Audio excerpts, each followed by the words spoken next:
जय हिंद सभी को।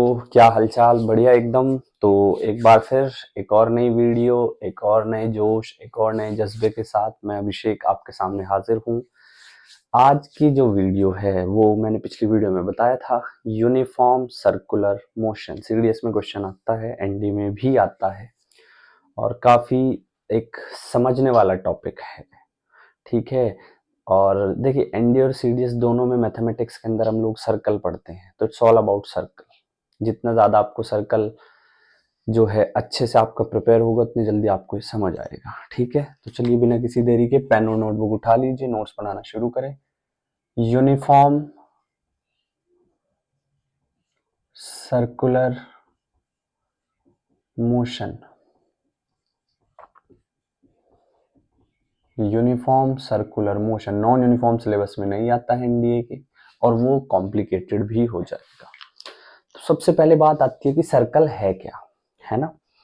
सर्कल उन पॉइंट का ग्रुप है जिनका डिस्टेंस एक फिक्स्ड पॉइंट से हमेशा सेम रहता है। उस स्पेसिफिक रीजन में आप कहीं पर भी चले जाएं, उस पॉइंट से उन पॉइंट्स का डिस्टेंस फिक्स ही रहता है। उसको बोलते हैं हम लोग circle.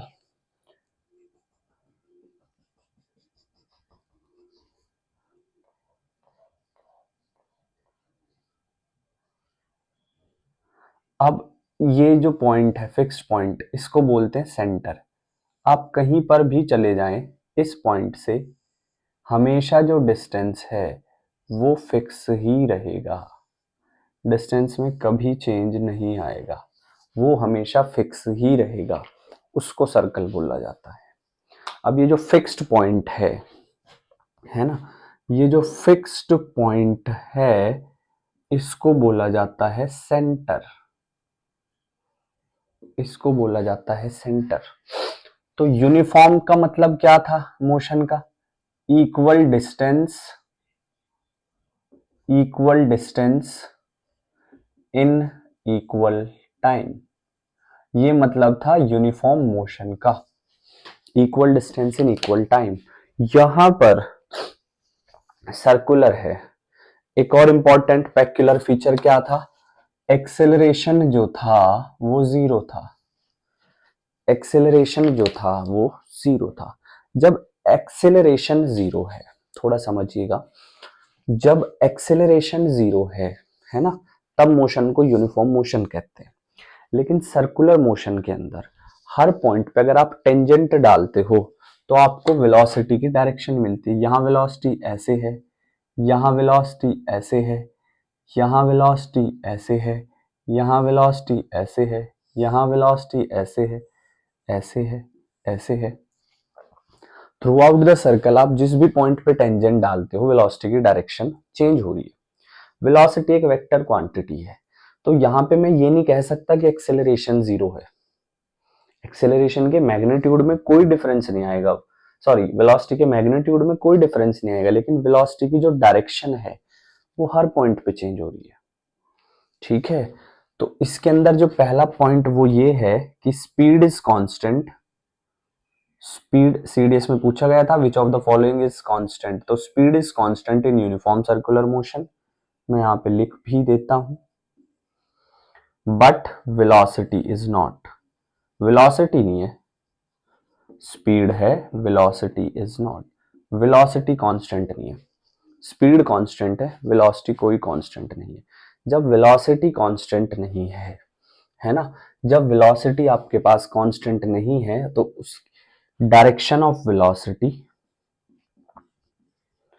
Direction of velocity changes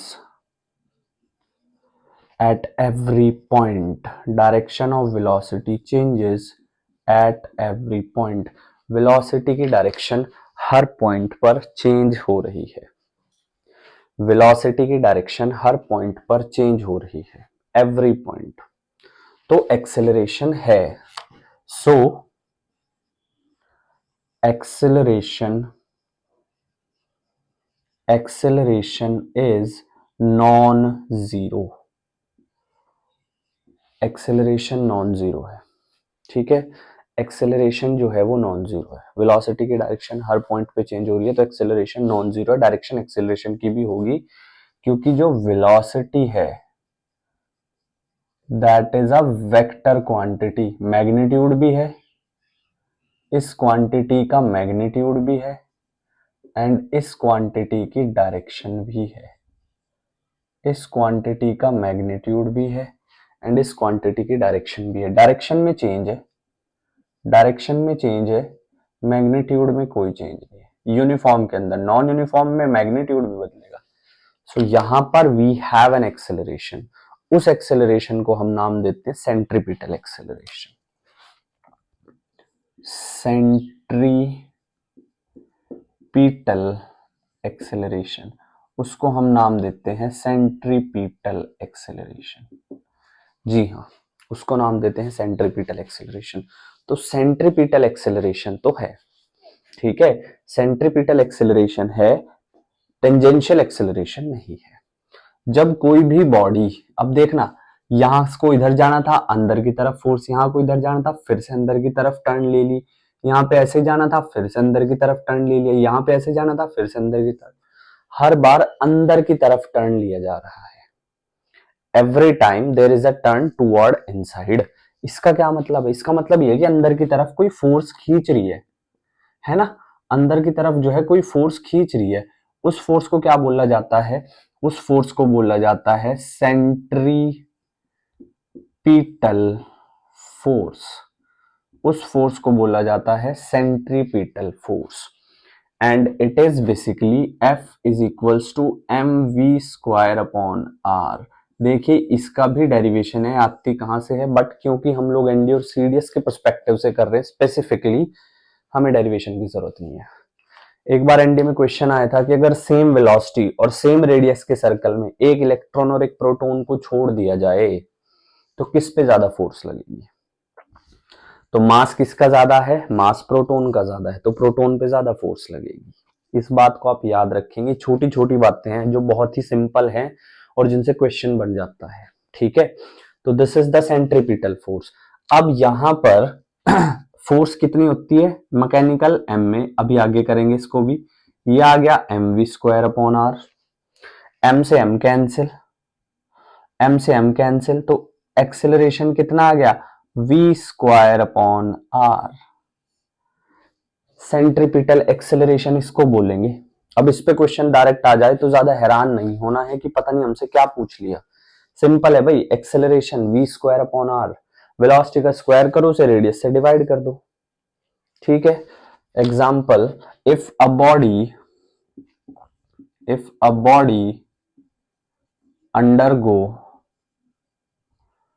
undergo uniform circular motion with 20 meter per second in a circle of radius 10 meter, what will be its acceleration and also calculate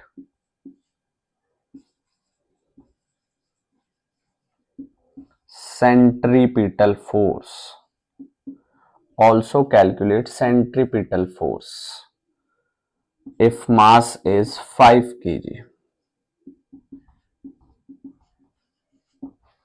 अगर मास 5 kg है तो हमें सेंट्रीपिटल फोर्स भी कैलकुलेट करनी पड़ेगी, कितनी आ जाएगी? तो ये रहा formula, v square 20 into 20 r 10, तो कितना आ गया? एक्सेलरेशन आ गया 40, acceleration is 40 metre per second square. Second, force क्या है? m v square upon R, v square upon R की वैल्यू निकाल चुके हैं, तो फोर्स लग जाएगी 200 न्यूटन। देख लीजिए कितनी आसानी से आपसे पूछ लिया जाता है, ठीक है। अब इसमें दो बातें और, कोई बॉडी कितनी जल्दी ये चक्कर पूरा कर रही है या उसको एक चक्कर पूरा करने में कितना वक्त लग रहा है, वो होता है टाइम पीरियड, ठीक है। टाइम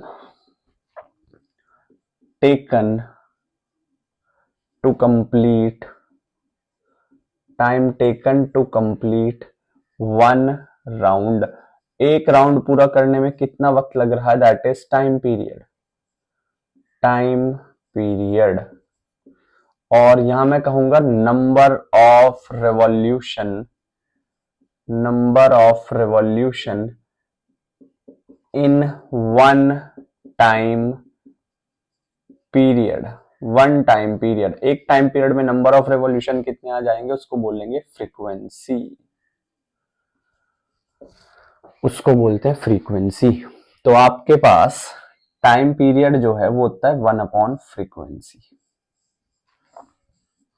और एक और होता है एंगुलर फ्रीक्वेंसी जो कि होती है 2πf, या ओमेगा इज 2π/t, या हो जाएगी ओमेगा इज 2π/t। इसको एंगुलर फ्रीक्वेंसी भी बोला जाता है, इसको एंगुलर वेलोसिटी भी बोला जाता है, ठीक है।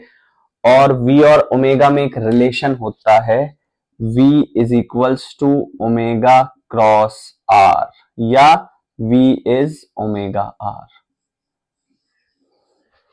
v इज ओमेगा r या ओमेगा क्रॉस r। इस वैल्यू को यहां पे रखूंगा तो सेंट्रीपिटल एक्सेलरेशन कितना आ जाएगा, omega square r, omega square r। This is in revolution पर सेकेंड। आपको क्वेश्चन के अंदर, इसको मैं रब कर रहा हूं, ठीक है, पॉज करके जो है नोट कर लीजिएगा।